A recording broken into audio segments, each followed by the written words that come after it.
Welcome,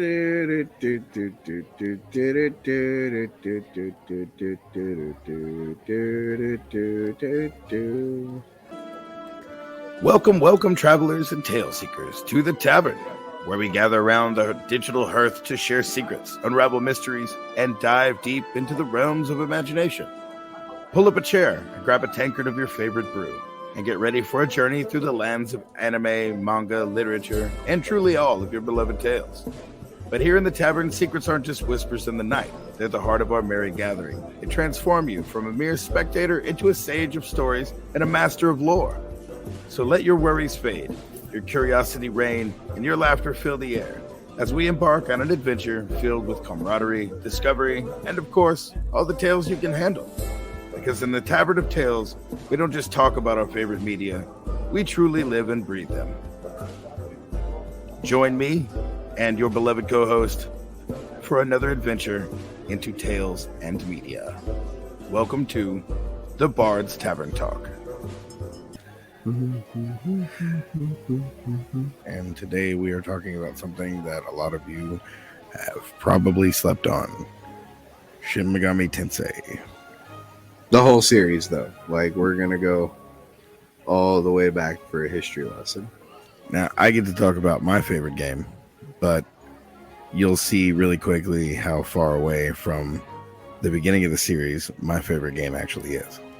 Which isn't far. I mean, it is far in context to people that have played, I don't know, if you've played Final Fantasy, you'll be used to the level of continuations there are. Well, like, so, and go ahead and spew the title of your favorite one. It's Persona 3. Yeah. So, to be fair, we got Persona 1. It was terrible. We got Persona 2. It was a work of art. We did not get Persona 2 Innocent Sin until the PSP, and it was a work of art. But that was like way later. And then I introduced you into the SMT series as a whole, and then you found a Persona 3. Right. And then there's 4, which is the greatest one ever thus far. And 5 is meh. We'll get there. It's getting a lot of attention, but it's not as good as 4 is. I'll give it its love whenever we get to that point, but it definitely deserves its place. But it's just not something that I enjoy it, but I enjoy it for the same reason I enjoy the Marvel movies. It's because I read the comic books. I enjoy Persona because it's Persona. Yeah. Now, you turned me on to something else that we'll talk about here in a minute that I am fairly excited about, like to the point of I have to play it in doses so I still have something left to play. Go on. Oh, you're talking about SMT5? Yeah. Oh my god, that game is so good. Oh, and it gets just trashed on. That's because everybody keeps comparing it to the Persona games. But okay, so to give everybody listening the great history of the SMT series, this started out in Japan as a book series that wasn't even remotely close to a video game series. I think in the 80s. And then in the 90s, it was picked up, which the book is terrible. I've read the English version of it, or at least an English translation of it. It's basically high school kid gets picked on, and he creates the first devil summoning app and winds up overrunning his school with demons, and he has to kill them all. Which neat. Yeah, it's okay. There's a lot of gore and a lot of adult content that comes along with that. But you're not missing anything. Each one is told completely separately from the last one. Now there are overlapping concepts and overlapping events, but you can pick up anyone in the series and be like, oh, this is an amazing game, because they're all really good. Some obviously better than others, but they're all good in their own ways. I tell you what, number 1 and number 2, for their time, were probably mind-blowing. Oh, yeah. Well, yeah. For their time, yeah. For Today, everything else, no. God, they're garbage. No, it is agony. Like I'm a fan of retro games. Before the show, we were goofing off on RetroArch, and I love all the Persona games, the SMT games. I try to soak up as much of this old content as I can as it dies out. But I could not suffer through 1 or 2. The English translation packs were horrible, and they're not great games, like, because of the lack of quality of life changes that we're used to. Because, like, I got introduced to the series in Shin Megami Tensei 3, which was after the launch of Persona, which, when Persona came over here to the US, it didn't even have its SMT title. What was it called? It was called Persona, but it didn't have the Shin Megami Tensei title. And I don't believe Persona 2 did either. Let's see. 2 box art. Yeah, no, Persona 2 didn't have it either. No way. Yeah. Like, the American version didn't, the Japanese version did. But, like, I guess they wanted to rebrand it when it came over here. Goo! It's on eBay for $600. What the fuck? Wow! I mean, that game is Damn. good, but it's not that good. Like, That is very seriously a collector piece. There's no way you're buying that because it's that good to play. Here's what you do: buy it on eBay. Don't even care if it works, and just emulate the bitch. There you go. Then you own it. But like when Persona 1 and 2 came out, they didn't carry their SMT titles. 3 was the only one that actually got the SMT title up until FES, which was the quality of life change one. Right. That was for the PS2 that launched the year, I believe it launched the year before Persona 4 launched. I'd have to fact check myself on that one. But even still, here's the thing that everybody forgets about these two series. They are 2 separate series. They focus on different things storyline wise.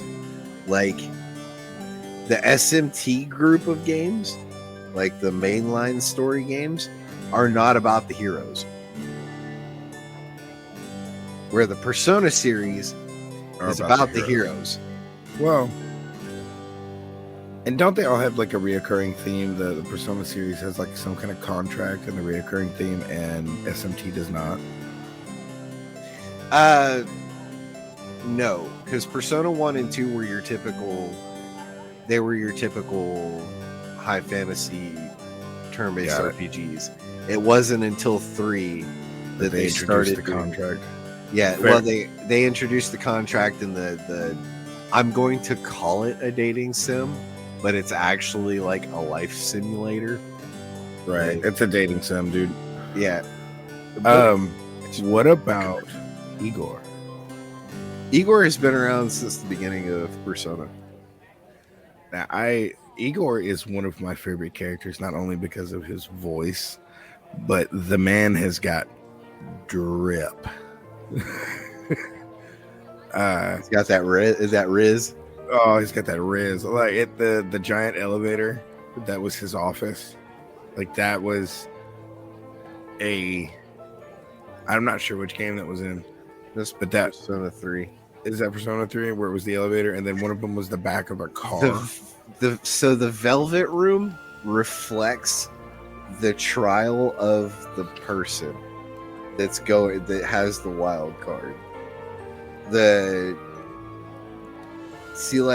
you remember in Persona 3 and 4 and 5, each side character or each sub character had their own individual unique persona.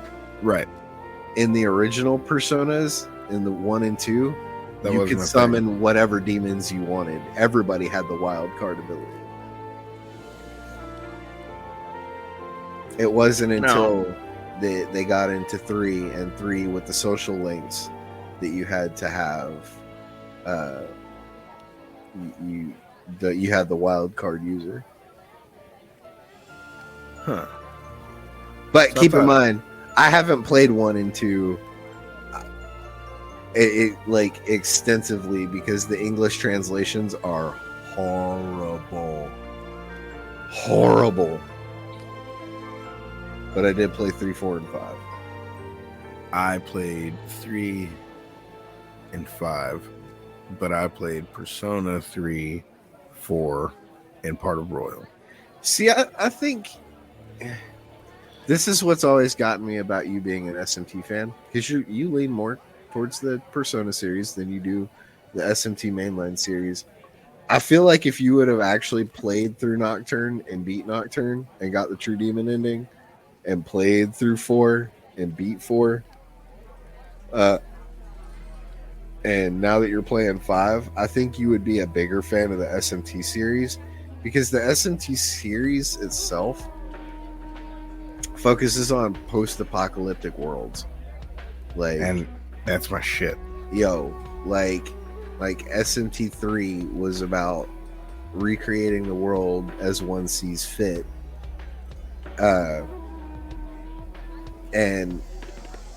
But if you look at the context of what those people were going through, it's supposed to be these grim, dark horror fantasy stories about how fucked up the world really could be if the world was to get that bad. Or in a post-apocalyptic setting, what would people go through? Like that, I kind of am getting a glimpse of that playing through 4 again, where you talk to the NPCs and you're like, wow, okay, yeah, so living underground and having to avoid demons when you can't fight would kind of suck. Yeah. Like, can you imagine being like an 80-year-old woman just trying to get like through the day? Yeah, that would suck. Like, and I'm playing 5, and you're walking through the wasteland, and there's another demon that's pinned up against the wall with 3 other demons. I'm not really sure what their intentions were, but I don't know if it was either to consume or to. Anyway, but it didn't look good, and to think that they would turn on each other, and then to try to be someone who is trying to survive amidst all that would be terrifying. Oh yeah, I can imagine the suicide rate's probably high. Oh god, and that's speaking a lot, considering suicide rates in Japan are fucking astronomically high to begin with. Right. But all in all, I feel like the SMT mainline series is the superior branding. That's, keep in mind, for those of you who... It's a biased opinion. Yeah, oh yeah, totally biased opinion. I came in at the SMT3 like hardcore series. Like, my first time playing it, I played on hard because that's what I heard that game was all about. Like, still have not beaten that game on hard. Yeah, no. Wild, man. Yeah, like, so that's a personal opinion as far as I'm concerned. But I don't think we ever actually talked about what SMT actually stands for. No, it's actually a name. Shin Megami Tensei. Yeah, I did say it. I said it at the start of the show. Yep, which means True Goddess Reborn.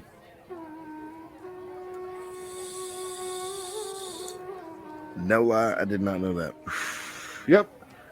And it has no significance on the series. It just be. Well, So the original book series that I was talking about earlier is called the Megaten series, or Megami Tensei series, and like there's nuances from that carry over to the series, like the double summoning program, uh, or like Steven. Uh, Steven's a big part of the series as a whole. So Steven is basically like a mock on Stephen Hawking, but All right. he's the most powerful being in the world. His name is Steven. Yep. And don't you think the most powerful man in the world could come up with a better name?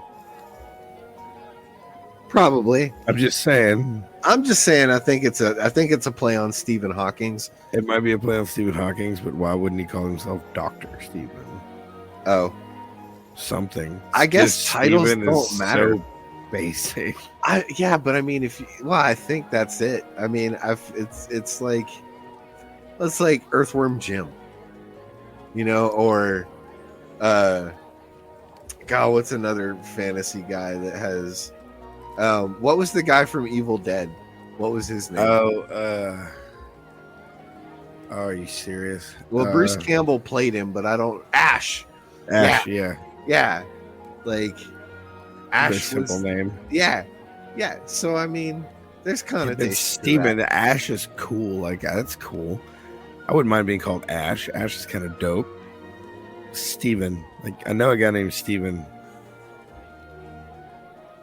So like all right, fair enough. Like, I don't know. I feel like Steven comes with its own connotation. Like, I mean, just to be a person who is named Steven that ended up in a situation, I mean, it's gonna be how it is. Your name is whatever your name is, but it's just I'm sorry. I just doesn't carry any weight to it. No, Steven is one of the top 3 most unattractive names in the English language. Scientifically proven by Webster. No, by American Dad. Oh, okay. Number 1 is Keith. No, that's Family Guy. Keith is the pinnacle of unattractive names in the United States. Yeah, I know a guy named Keith. He doesn't ooze sexual energy either. Sorry, buddy. So anyway. Oh, hey. Real quick. Okay. Sorry to interrupt, but I wanted to say something real quick. Mr. Kinsey, I just want to give you another holler and tell you how much we love you and how much we appreciate you. This man had a medical issue and then drove out to meet me the following week anyway. So I just want to let you know, man, we really appreciate what you do. Thank you. You're awesome. Mr. Kinsey does have a few medical issues. I haven't asked his permission to tell anyone what they are. But we will be taking a small collection for Mr. Kinsey on our Patreon. So you guys look out for that. It'll be called the Kinsey Fund. So I finally told him about it, and he somewhat reluctantly agreed to let me give him money. Hey, some people don't want the help. No, but it's been a big help to us, and we would not have had some of the cool stuff we've had over the past year. Oh no, he has been an amazing help to us. Oh, absolutely. So yeah, I just want to make sure that he knows that he is loved, and we mention it often on the show. For sure. Anyway, continue. I'm sorry. Where was I at? Actually, I have a question. Oh, okay. Who is your favorite sideline character? Ooh, when you say sideline character, are you talking about like not important protagonist, or like not the main character? Ooh, damn. And that could be anyone that's not a bad guy. I'd have to say either True Surf from Digital Devil Saga. Not the one that you play as, but the one that he was modeled after. Right. because he quotes something that has stuck with me my entire life, which is, and I don't want to butcher it, but he basically says the character's talking to a coworker because he's a doctor, about how you're like what the human expectation is of science versus what science should be. And he's like, to isolate the mind, you crush the heart.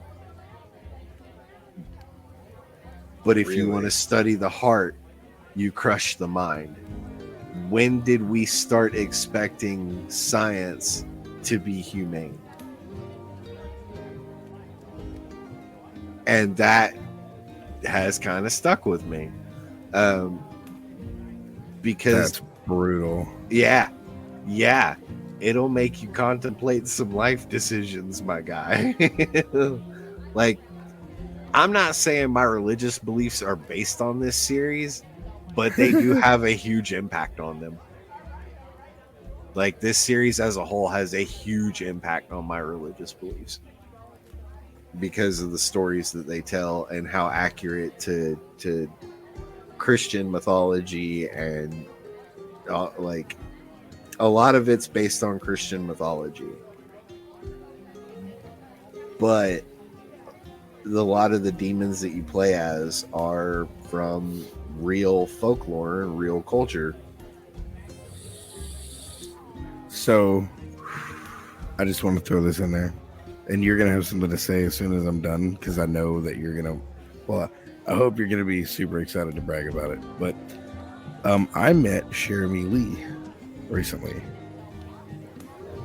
Which is, she is a voice actress. She is V from Cyberpunk, but she was also in Persona. nice.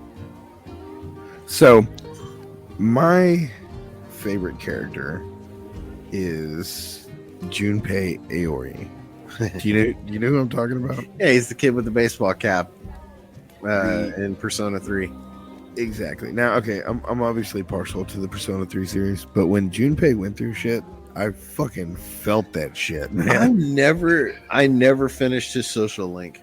I really wish I would have. It was so worth it. It was so fulfilling. He said he goes through some shit toward the end of that game. Like normally it's the main character in Persona that gets fucked, like royally fucked over in life. But this was, oh god, like his everything that would keep him happy just gets absolutely crushed and ripped away from him. That sucks. Oh yeah. See, like, I thought Persona 3 was about the trials that humans go through, right? Like how they all fucked up our represent, lives really get. if you look at all the games objectively, you can see where every serious pain that you feel during the show is a great pain that we experience as people. Oh yeah. Like Junpei's is heartache, and true, honest, like heartbreak and like the desolation of true love. Right, but like in Persona 4 specifically, it was talking about how the inner self, like your inner, like everybody has fucked up thoughts. Everybody has, things about them that they don't like, that they view. Like Chie Satonaka, her view on her best friend is her best friend's prettier than her, so she's envious of her. But Chie was my favorite. That was the one that I did the relationship with. Yeah, I love Chie. Trial of the Dragon.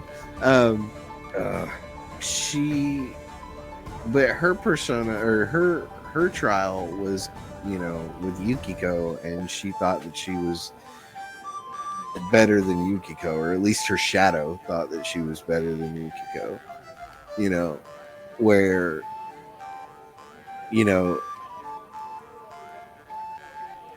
what's his name? Kanji, he struggled with his sexuality. I forgot about that. Yeah, Kanji struggles with his sexuality. Naoto struggles with um, being pseudo transgender. And what I mean by pseudo transgender is she portrays herself as a male while she works as a detective for the respect that a male would get over a female in that field. I'm not sure if that would be in that ballpark, but there's some ambiguity there. Yeah. We'll just say that. Oh, for sure. For sure. I'm not trying to But turn this into a there's political thing. so much about every character, you know, and if you attach yourself to one, you're obviously going to follow that social link more because you're going to keep track of it. I don't know if you have ever tried to keep track of all the social links at one time. I'm playing a playthrough of Persona 4 right now where it's a 100% completion. But I want to do it in one trip. And there are 30 social links. But see, like there's a guy at the bar you go see at night in one game. And then there's your MMO friend on another. Right. And that one I'd always miss that one because I always forget to go on the computer. By the way, the game that they play together is called Innocent Sin in Persona 3. That was actually a callback to Persona 2-2. Really? Yeah, Persona. Okay, so the Persona 2 that we got originally for the PlayStation 1 was called Eternal Punishment. When it came out for the PSP, it was called Innocent Sin. No, so they're playing Persona in Persona. Yeah, they're two different games. They're two different games entirely, but they're both part of the same story. That's about right. That sounds like some Persona style shit. I actually never did play Innocent Sin. I wanted to. Plus, it's on the PSP. I mean, shit, I might be able to emulate it or something. I mean, I did. I've got it on mine. Nice. FTP! For those of you who don't know what FTP stands for, it means File Transfer Protocol. Ooh, we're super snazzy. Oh, I know. It hurt when I said it, too. Nerds! But, okay, so I have a question for you. All right. What is your favorite boss of the series? Ooh.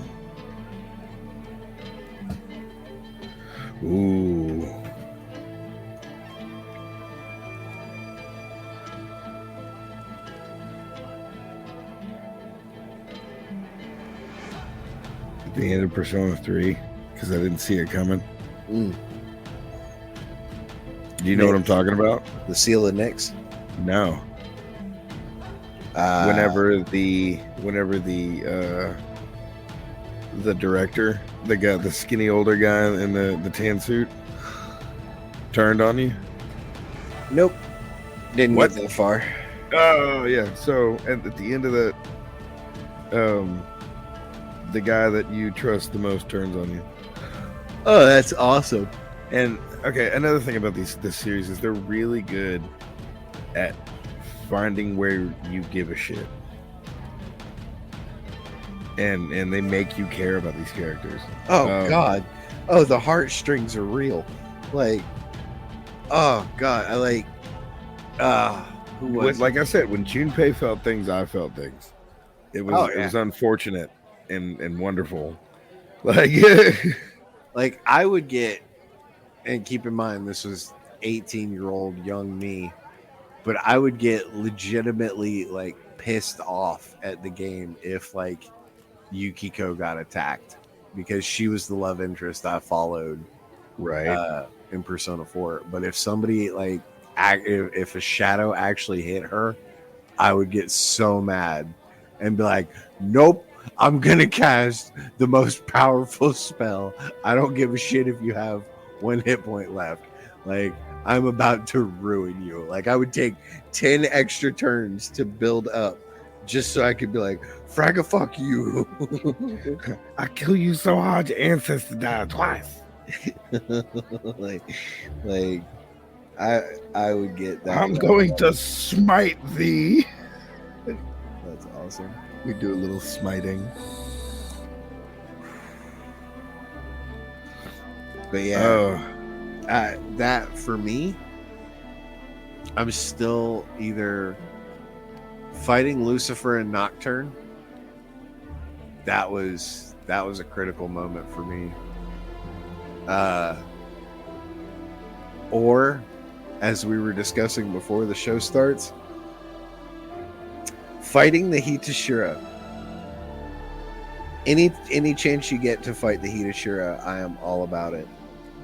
Like, which, for those of you who don't know what the Hitashira is, which I'm assuming nobody knows what the Hitashira is. Yeah, I was about to say, you assume correctly. Yeah. The Hitashira is the main character from Nocturne, or which is Shin Megami Tensei 3.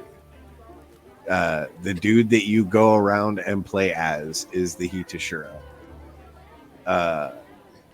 What makes him so cool is he swallows parasitic demons and he gains skills from them. Well, he's supposed to be like the benchmark for fighting Yahweh or God or the Great Will or whatever they label it. Yeah. And the actual big battle at the end.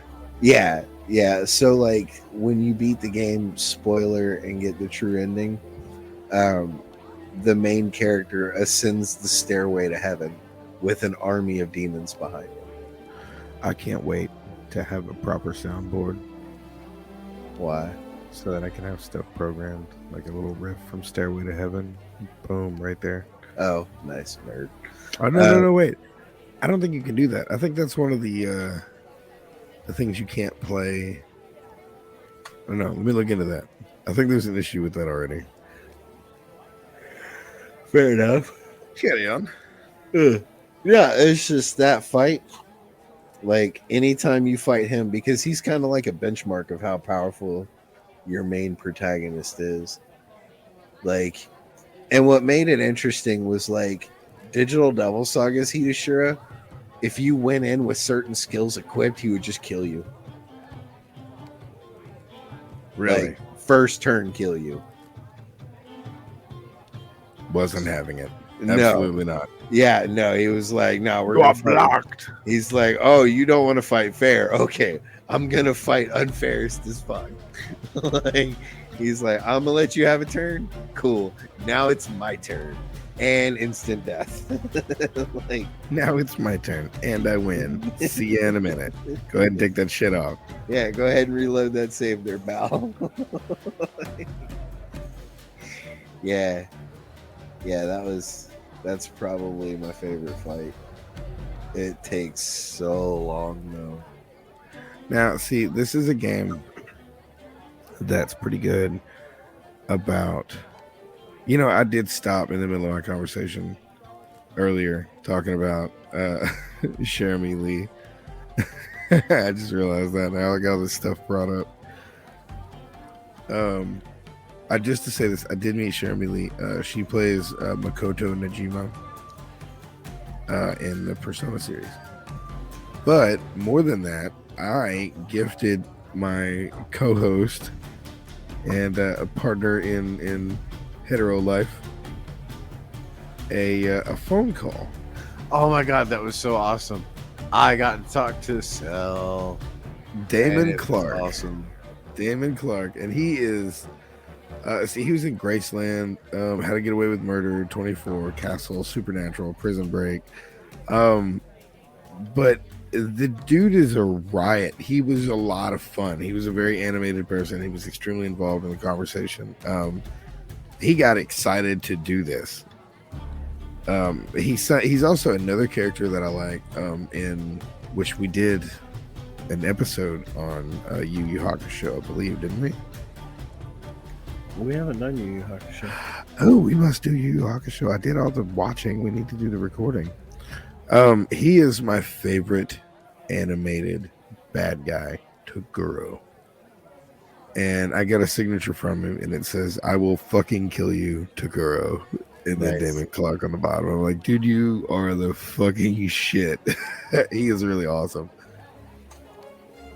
So that is awesome. Yeah, I wanted to go ahead and drop that because drop those names. Yeah, I had to. Some name dropping. Why not? You know. Yeah, I haven't really been doing a whole lot during the hiatus, to be honest with you. We needed a recharge. I mean, I was the one that was having all the issue between moving and moving back, and we are waiting to move again. And then we just needed to kind of restructure and make a better show for everyone. Again, we still have some sideshows in the works. There'll be a limited series of true crime stuff coming out. Just to see how you guys feel about it. I just want to test the waters and see if there's a market for us in that direction. I like doing them a lot because I get to tell a story a little differently than I do here. But I'm kind of more interested in keeping our core show going, which is why everything that we do will be in short runs. We'll give a few of them out for free, and then the remainder will be on Patreon. Now, eventually everything will be out for everyone to listen to for free. But until, we've deemed it so, we'll keep things locked up in the Patreon. We got to give these people that are helping us out, we got to give them something y'all got to understand. But I promise you, if you can't afford it, you just want to wait it out, it is definitely going to be worth the wait. I'm putting a lot of work into this. Cherry picking things that don't get a lot of attention, so it's going to be something you haven't heard before, or if it has been something that you've heard before, I'd be happy to do a different one. But pretty sure I've found some things that are a little outside of the social norm. That sounds like fun. Oh yeah. I looked for some things from way back. I looked for some recent stuff, and I looked for some things that I wanted to find the one thing that I was unsure about. And there's a lot of things. I don't know if you guys get into some of this, hit us up and I can send you to some of the Reddits that I like to get on. But there's some stuff, man, you can read it and you can really put yourself in the other person's place, in the bad guy's shoes. And I can promise you that if my family was in a tight spot and we were pushed up against that, it was them or us, I don't know if I would have made a different decision than some of these people. So yeah, it's definitely worth giving it a shot. It's been an emotional, this is the most emotional research I've ever done. And I watched anime that make me cry. So this is probably the hardest bit of research. So yeah, I think it'll turn into a pretty good show. 10-4. So actually I have a question about, well, not a question. I have a comparison to throw at you about the gods and the relationship between them. But I just got a message real quick, and I want to read this out loud for our Warhammer fans and for my buddy Chris. I think he's going to get a little bit of enjoyment out of this. It says, a buddy's 11-year-old sister plays a Sisters of Battle in our Dark Heresy campaign. Only direction we gave her is that she has a long-distance relationship. It's an 11-year-old girl. It's a long-distance relationship with a cute boy called the Emperor. And that the more heretics and aliens she burns, the more he will love her. Her gleeful giggles as she flamers the enemy really immerses the other players. That's one way to do it. That's awesome. Whoever you are, that is outstanding, and I hope that you keep in the hobby for as long as possible. Anyway, That's awesome. so I want to point something out. The SMT series look at demons more as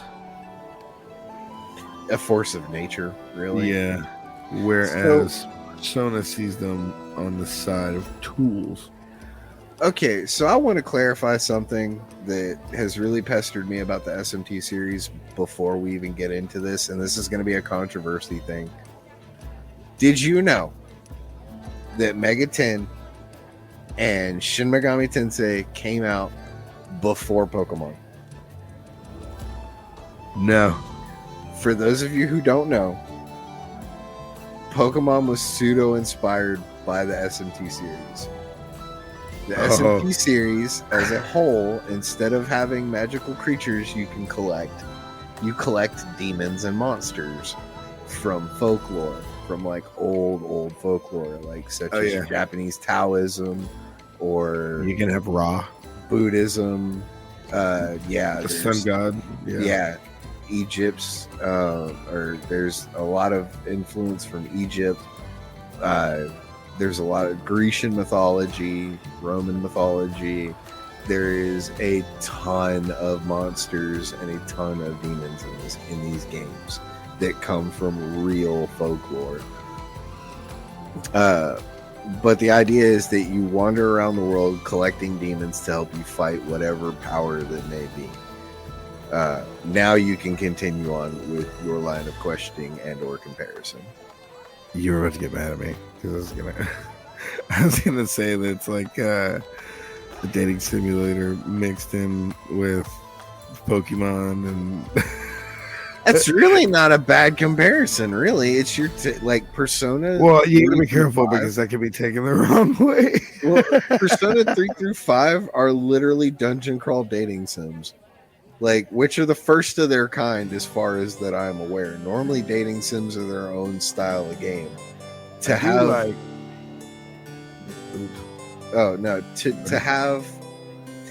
a dating sim, a dungeon crawl, a life simulator, and a fucking demon collecting marathon is, I mean, that, think about how groundbreaking that is for a series as a whole. And then if you stay, the crazy thing about the demons was how you handled it. It was all about you as a person. That's another thing that I think really the other games miss out on, is being able to connect with a player like the SMT series has. Whenever you pick a demon, you can work that demon up and use that demon throughout the entire game. Or you can get more powerful ones as you go. Yeah, you can combine it with another demon and make it more powerful. And then you can customize that demon. Or later in the game, if you really just like a demon, you can go back and remake that demon all over again with all of the new skills from newer, higher level demons. It's fucking crazy what you can do. I always keep a succubus and a pixie.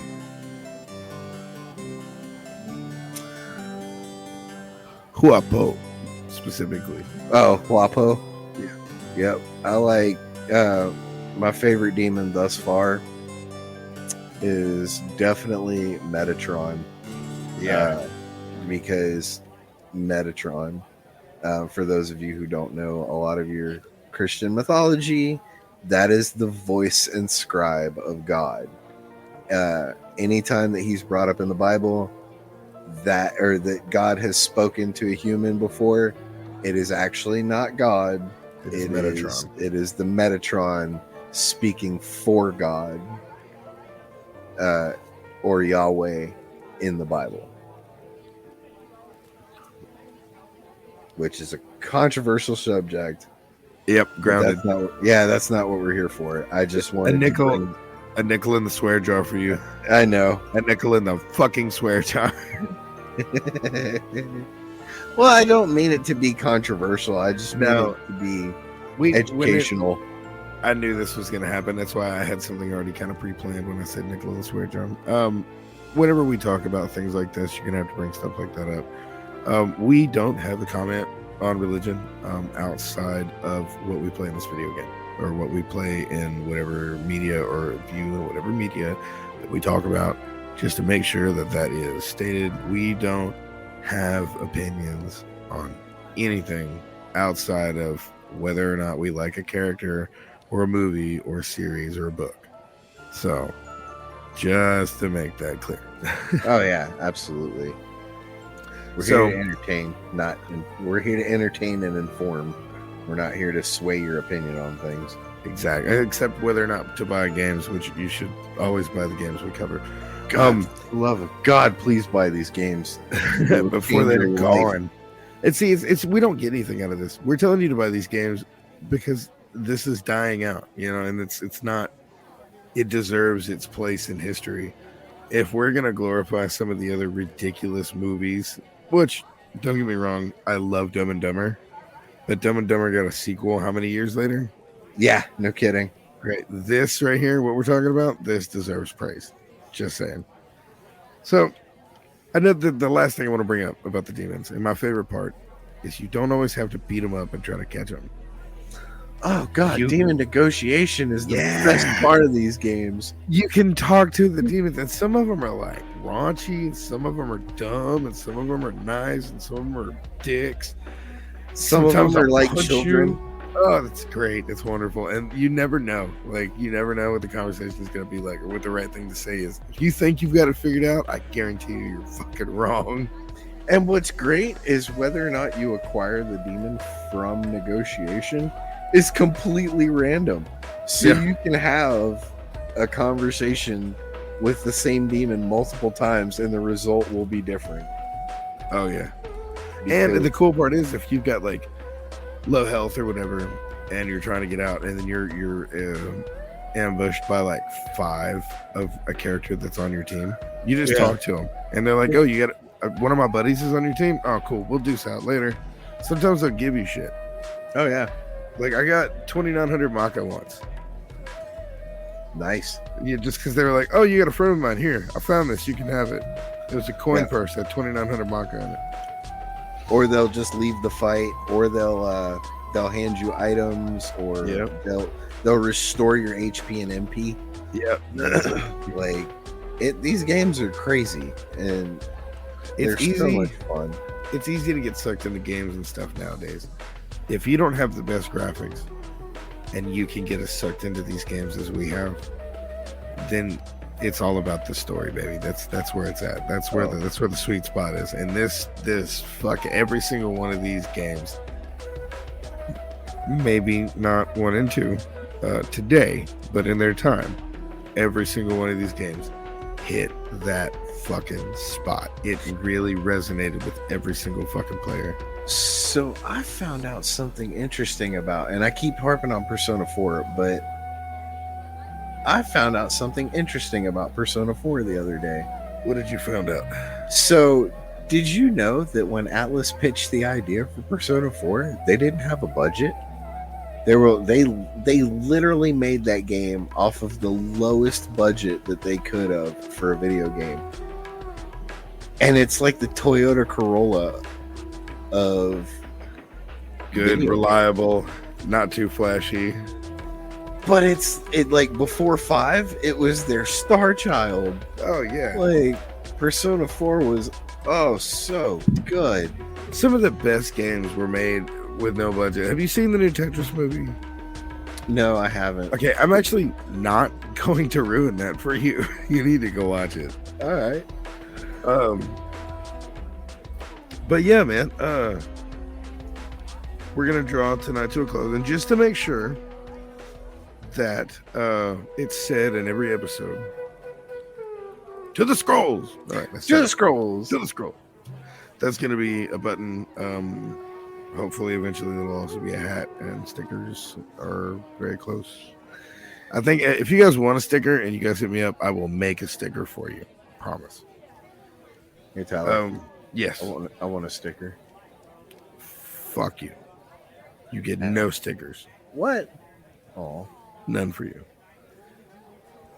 I love you, because brother. I had to put a nickel in the controversy jar. It is a nickel in the controversy jar. Shame on all your houses. So you've for years you've always done the and then thing to me. Then... And I never knew what the fuck you were talking about. I'm gonna make this confession after a decade of friendship. JB, I had no fucking clue what you were talking about until last week. What, that I was quoting, dude, where's my car? Yes, I forgot about that entire Chinese food scene. The whole thing deleted completely from my fucking memory. And then it rolls through iFunny one day, and I'm like, no, don't, dude. It's the fucking thing JB does. Yeah. So, yeah. Hey. Enjoy that. That makes me so happy that you finally found out where it comes from. Oh, yeah. I didn't know it would awesome. make you happy, the fact that I just laughed for 10 years and not knowing what the fuck you were talking about, or the fact that I've thought enough about it to catch it and then call you and be like, dude. But you didn't. I decided to do it like as we're recording an episode, which is a great time to throw news at you. Oh, yeah. And then. Okay, so do you know where the go on comes from? Vaguely. I remember this. I remember the part of the scene. It is from Game Grumps. Oh no, I do know what that's from. When he's laying on, I can see the animation. Stories. Inappropriate story. There he is. He's laying down and goes, "Go on." Dude, inside your head, there's like fireworks and shit going off. For those of you who haven't seen it, go check out Game Grumps Inappropriate Stories on YouTube.